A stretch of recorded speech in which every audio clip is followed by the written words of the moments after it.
it seems that the Babine River, for now, the stocks are holding, and you still have a wilderness sort of experience. The quality of the fishery is still, you know, uncomparable. There's no other river that seems to hold a candle to it now. I think, you know, back in the past there was a lot of great rivers in BC and Oregon, Washington, California, Alaska, and, you know, unfortunately the whole entire West Coast steelhead story is a sad one to tell, and so the Babine is, you know, one of these last great rivers.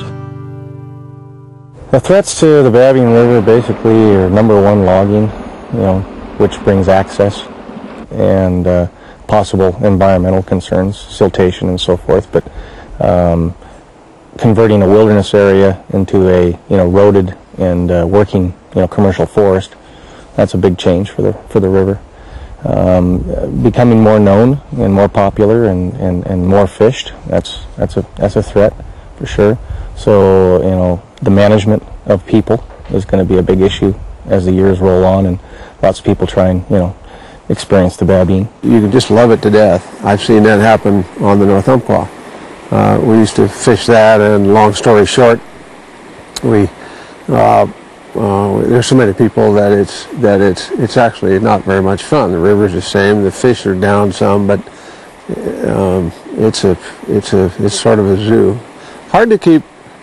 It's hard to keep attention from, you know, it's sort of a double-edged sword. In order to get the attention you need to make changes that allow a place to maintain its current status, you have to have a lot of information go out on it. And the more information go out on it, everybody wants to try to figure out how to get here. I would if I wasn't already coming.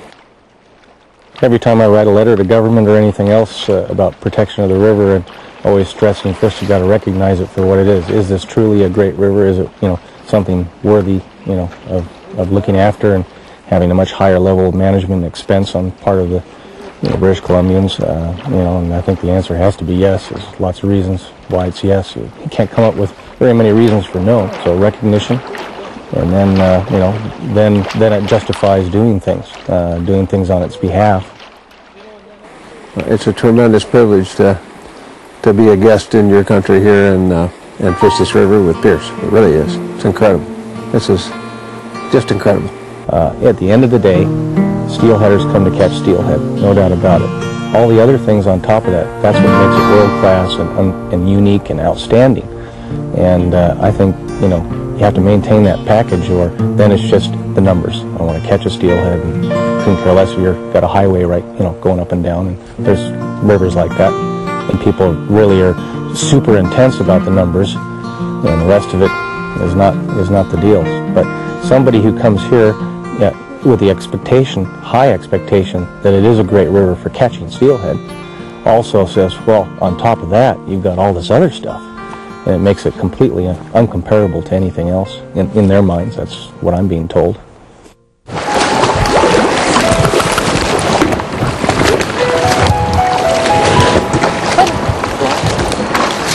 On these big bucks, you try and keep sideways to them and pull their head, or you spend all day fighting.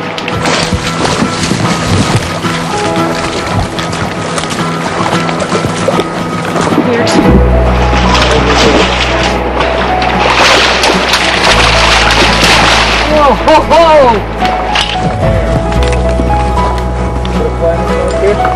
Yeah. Okay, good. Get him up close.